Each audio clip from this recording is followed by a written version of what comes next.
from when Biden took office. Now, that's more than the entire population of Minnesota and Louisiana combined. And now we've seen under President Trump's leadership, 95% decrease in border encounters in just a few weeks. It's amazing what strong and tough leadership actually does and what following the law does. And that's what the Republican majority is committed to doing. Now, the Agent Raul Gonzalez Officer Safety Act, of which I'm a proud co-sponsor, being led by another fellow Arizonan, Congressman Juan Ciscomani. Now, it's personal for Arizona and for me. Now, these high-speed pursuits are not merely statistics. Criminal illegal aliens are putting our communities and law enforcement officers at risk every single day. And now with President Trump's designation of the cartels as a foreign terrorist organization on January 20th, we finally have the tools to treat these barbarians like the terrorists they are. We have to kill the cartels. And this bill does one simple thing. If you flee from Border Patrol, you do hard time in jail. No more catch and release, no more games with our immigration laws. And if you're here illegally and you flee, you're gone. No asylum, no benefits, no second chances. Seems like pretty common sense to me and to the American people. Now, that's exactly what the American people asked for in November when they voted overwhelmingly for Republicans. Now, this bill passed with bipartisan votes in the last Congress, as the chairwoman recognized. And there's no reason it shouldn't receive even more support this time. And it probably will. It probably will, because the Democrats got shellacked on November 5th, and now they want to stay relevant. So they're trying to act a little bit more moderate than they truly are. But we've seen under their direction leadership that they created this border crisis. And for too long, so many in the media try to paint it as Republicans are being racist by calling it an invasion. We understand that it was an invasion. And that's exactly why President Trump, this Republican majority, is focused on fixing it very quickly. Now, the American people are demanding action on the border crisis we inherited. And that is exactly what House Republicans are doing to fix it. Thank you. Thanks, Abe. $20 million for a Sesame Street show in Iraq. $1.5 million to promote LGBT advocacy in Jamaica. $2 million for sex changes and LGBT activism in Guatemala. $1.5 million to advance diversity, equity, and inclusion in Serbia's workplaces and business communities. The list of absurdities bankrolled by hardworking U.S. taxpayers goes on and on. But no more. President Donald Trump is delivering on his promise to shake up the status quo in Washington by ensuring the federal government is accountable to the American people who actually fund it. Through DOGE, millions of wasted and mismanaged taxpayer dollars have already been exposed, and countless inefficient and unnecessary government positions have been identified. And they're only just beginning. What they've uncovered so far is shocking. And this is, again, only the beginning. As DOGE continues to root out waste, fraud, and abuse within our federal government, our House Republican majority stands ready to ensure that our laws follow through on the mandate given to us in November to do the same. Meanwhile, Democrats in Congress are threatening to shut down the government over policies they simply do not like. One senator even claimed the accounting of the federal government's spending abroad is a constitutional crisis. This is delusional. The Democrat Party's tantrums are exactly why they hold no majority in Congress and their candidate is not in the White House. DOGE is rightly pulling back the curtains that have been closed for years, and the outrage we are seeing across the aisle is baffling but not surprising, given their record of mismanagement of taxpayer dollars. Americans see DOGE for what it is, a promise made and a promise kept. That's why President Trump's approval rating during his first 3 weeks in office have surpassed all expectations. The golden age of America is here, and we're just getting started. With that, our leader, Steve Scalise. Thank you, Whip. We are just getting started, and it's a new day, and you're already seeing the benefits of President Trump's aggressive approach towards turning Washington back to the people, standing up for the people of this country that have been beaten down, that have been struggling under the failed policies of Joe Biden and Kamala Harris for the last 4 years. And it's been at a rapid pace. You know, if you compare Donald Trump's first month in office in 2017 to what you're seeing today, you're watching a much more focused and aggressive president who came to Washington to finally stand up and fight for those families who have been struggling.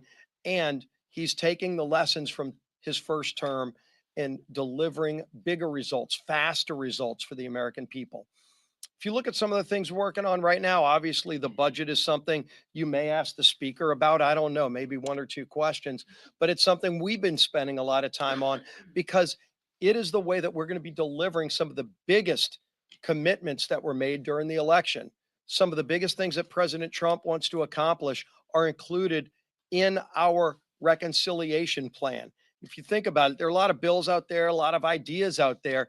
There's only one plan that delivers all of the commitments and priorities that President Trump has, and that's the House plan. If you think about what we're trying to do with first getting a budget, then getting a reconciliation bill, it's going to be to deliver for border security, making sure that we can build the wall, making sure that we give our Border Patrol agents the tools they need, night vision goggles, other technology like drones, so that they can more safely and effectively protect and secure America's border from the massive flow of illegals that we saw the last 4 years. We're going to produce more American energy. Yes, in the Gulf of America, in Anwar, and every point in between. We're going to deliver in that big, beautiful bill more American energy that was shut off by the Biden administration, who coddled foreign countries, made us more dependent on foreign energy. We're going to reverse that and allow our country to deliver again, not just creating more jobs, not just lowering costs for families at the pump and at the grocery store, which it will do, but allowing us to be energy independent again and help our allies around the world again. Exporting LNG, for example, when Biden said no to that, we're going to be saying yes, which again lowers costs here at home. And then we're going to ensure that there are no Americans that see a tax increase. If Biden got his way, if Kamala Harris got her way, if the Democrats who are in the minority got their way, the American people would see a multi-trillion-dollar tax increase. House Republicans are not going to let that happen. That's part of our bill, is to continue the tax cuts from 2017, keeping those rates stable, adding on the priorities that President Trump talked about in the campaign, like no tax on tips, and giving real certainty to our economy to create more jobs, to bring more investment into America. That's what we're fighting to do, and we're going to deliver. The budget chairman indicated they may go as early as Thursday of this week in budget committee to start this process. But we're not going to stop working on this until it gets done. Failure is not an option. We're also going to continue bringing bills to the floor, and I think you heard Lisa McClain talk in detail about the bills we're bringing. Look, when you think about this idea of illegals coming here fleeing law enforcement and the harm it's caused, deaths it's caused to Border Patrol agents and others, finally bringing a bill to make that a deportable offense. That's a bill that got a lot of bipartisan votes last year when we brought it, but Chuck Schumer said he wasn't going to even allow it to come up for a vote last year. Well, again, it's a new day in the Senate, and Senator Thune and his majority are going to bring that bill to the floor when we send it over to him, and that will have a really good chance of getting to President Trump's desk, like the Lake and Riley Act, where the president will be able to sign more legislation just in his first few weeks in office to deliver on those promises of securing America's border. The man who's been leading our efforts and working closely with President Trump to get this agenda moved forward is our speaker, Mike Johnson. Talented new members of Congress, glad you're participating this morning.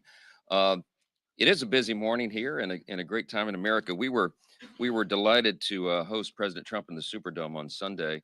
First time a sitting president has attended a Super Bowl. As you saw when they put his image up on the Jumbotron, the place went crazy. There was a lot of excitement, enthusiasm about President Trump and about, I would say, the House Republicans in Congress. We were cheered on Bourbon Street. There's something happening out there because people feel this great sense of excitement, this anticipation, this energy, because President Trump is delivering on his promises. He's delivering on the agenda, and they know that we are as well. And so a lot of the things that are being done through the executive branch are going to be codified in the House, and we're working methodically to make sure all that is possible. There was a new CBS poll that came out that said 7 in 10 Americans believe President Trump is, excuse me, doing what he said he would do.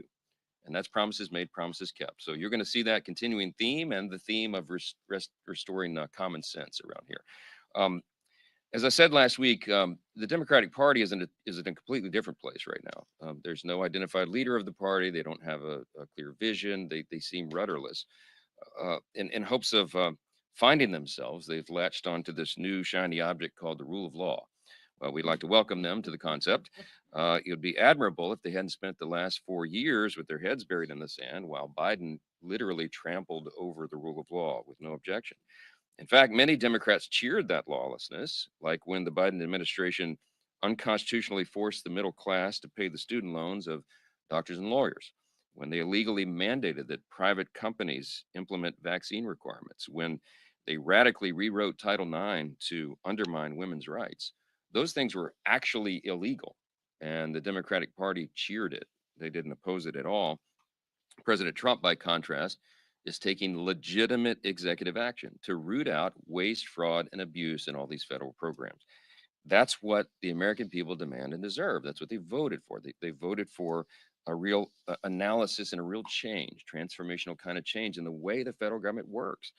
And the only people who take issue with it are these same congressional Democrats who never before had any issue with unelected staff or even bureaucrats running the White House for the last 4 years.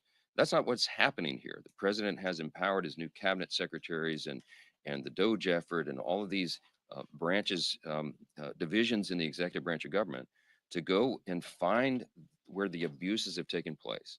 And every time something new is unearthed and uncovered and we share it with the people, they applaud that this has been discovered and they want us to keep going. And that's what's going to happen. You heard a lot about what's happening on the floor this week. I just want to highlight one more thing that the House is going to vote on the Midnight Rules Relief Act. You've heard about this, but this legislation will amend the Congressional Review Act to allow Congress to overturn multiple regulations issued in the final months of a presidential administration with just one single vote. That's important for efficiency purposes and because of the facts that we're dealing with right now. In the waning months of the Biden administration, over 1,400 unnecessary, harmful, last-minute rules were imposed. And those are things that hurt small business owners and hardworking Americans and families. And this is the type of legislation that we'll move this week that receives little fanfare outside these halls, but it has the real potential to make a substantial impact on the lives of everyday Americans. You heard a lot about, I won't repeat it, but the Agent Raul Gonzalez Officer Safety Act is critically important. And again, just one more example of how we are delivering on the promises, taking care of the border, making American communities safe again. We're going to be unleashing American energy dominance again and restoring our stature on the world stage, peace through strength, and all the things that make America strong and secure. And I'm delighted that we have a commander in chief who's leading that charge. And it is a great delight to see him applauded all around the country, everywhere he goes, including at the Super Bowl. So I'll take a few questions this morning. Jeff, line 4. Mr. Speaker, this relates to the budgeting process and your statement that the Democrats have failed to engage in any meaningful conversations over the past few days. I was reading an article that quoted Jim McGovern as saying, well, first of all, you are full of blank, you can fill in the blank, a liar and a total shill for Donald Trump and Elon Musk. I've covered you for more than a decade, dating back to your time in the Louisiana legislature. Never heard anybody say anything like that about you, ever. And I wondered if you had a reaction to that. Bless his heart. Look, the Democrats are flailing. Okay, I get it. They've engaged in some pretty crazy rhetoric over the last couple of weeks, and we're going to shut down the city. We're at war. I mean, we're going to fight them in the streets. And you've all seen that covered. It's because they're kind of in panic mode in the party over there. They don't really, as I noted, they don't really have a vision or a strategy. They don't really have a leader. They don't, their platform has been openly repudiated by the American people in the election outcome. And so they're really in a tough spot. And so what people tend to do in politics in that way is they lash out at leaders on the other side. I don't take it personally. I don't I don't think he can back up a single thing he said. What we're doing is delivering on the mandate that the American people gave us. Remember, President Trump got 77 million popular votes and the House Republicans got 74.8 million. It's the highest popular vote total that we've ever received in the House Republicans in this chamber. And we are executing on that mandate. And I'll tell you what we're doing is widely applauded by the American people because they see the results and they see the restoration of common sense and they see that this thing is moving in the right direction. There's a real energy and hope and anticipation out there. And it was not just people from Pennsylvania and Kansas, that were at the Super Bowl, in Missouri or any other state that was there. People from all over the country were there, and Louisianians, and it was a great sort of microcosm of the country, just out in the streets in New Orleans, just enjoying it. And everywhere, people are saying that they're really excited about what they see happening in Washington. That doesn't happen very often around here, you all know. And so we're a part of that. We're excited about it. And when you're making big change, it ruffles some feathers. But this is positive change, good change for the country, and we're excited to be a part of it. So, yeah. Chad, I'm sorry. Okay, good. You talked about codifying some of these things that they're doing in the administration. Will we see some of that codification in the CR or spending round in mid-March, and or will we see that come the fall round? Well, the reconciliation process is where you're going to see the lion's share of that, and it is by design. I mean, everybody knows how it works. The reconciliation process is effectively a partisan a mechanism. It shouldn't be. I mean, what we're going to be doing are things that are great for every American, and we would hope that some Democrats come along with us on it. I hope they will. But the reconciliation package is going to have most of those provisions there. Now, along the way, throughout the year, you'll see um, this flurry of executive activity and all the executive orders. A lot of it really does need to be codified so that it's more permanent. It can't just change every time you have a new election. So we're working through that list to try to see how much of it we can do. And so you'll see that as a steady stream throughout the year. So a lot put in reconciliation.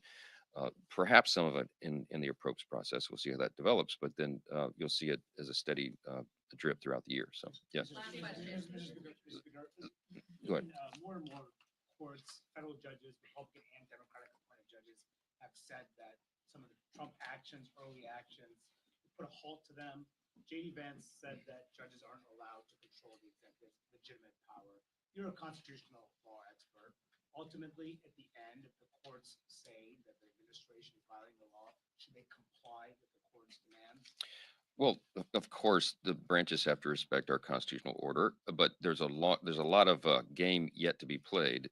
Those will be appealed. We've got to go through the whole process, and we'll get to the final analysis. In the interim, I will say I agree wholeheartedly with Vice President J.D. Vance, my friend, because he's right. What they're doing in the executive branch, I've been asked so many times, aren't you uncomfortable with this? No, I'm not, because when Congress, for example, appropriates dollars for the executive branch to use, we build in uh, not only in the spirit of the law, but in the letter of law, a broad amount of discretion for how that is used. There is a presupposition in America that the commander in chief is going to be a good steward of taxpayer dollars, that the commander in chief, the president of the United States, is going to command those within his branch of government to do the right thing by the people, to be accountable, to not fund drag shows in Middle Eastern countries or South America, to not waste our taxpayer dollars. And that's what has been uncovered. And that's why we and the people are applauding what's happening right now in the new administration, because they've taken that seriously and they're doing it. The forensic audits, effectively,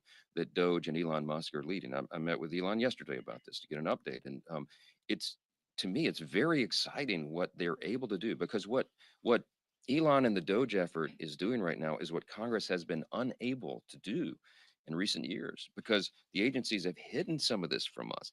There's a lot of oversight activity that goes on around here all the time, you all know. But when duly elected representatives of the people request information to find all of these abuses and it's not turned over to us, what it takes is an actual audit of the systems and the files themselves that are often hidden from Congress. That's what you're seeing right now.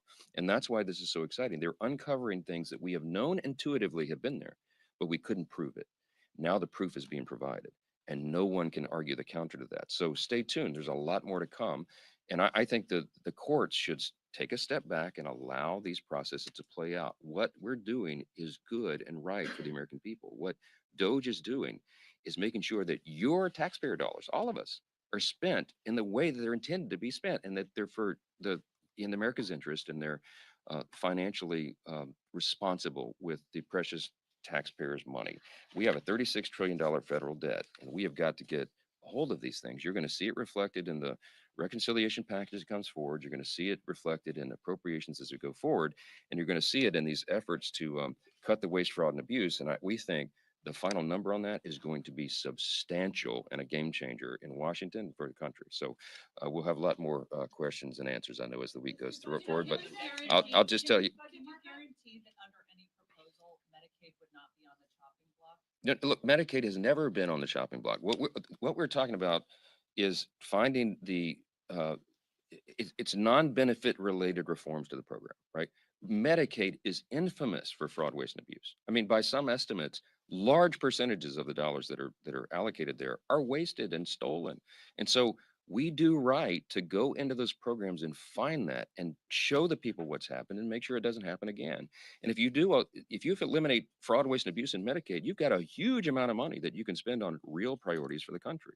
And if you make sure that people who are able-bodied workers, men under the age of 40, for example, who have rolled on to Medicaid and gotten onto the expansion and need to be working, if you add work requirements into Medicaid, it makes sense to people. It's common sense. Little things like that can make a big difference, not only in the budgeting process, but in the morale of the people. Work is good for you. You find dignity in work, and the people that are not doing that, we're going to try to get their attention. So everyone needs to take a deep sigh of relief and understand that we're not going to harm any Americans with this. What we're doing is the right thing by the people, and we're excited to be a part of that. That's what you're going to see roll out.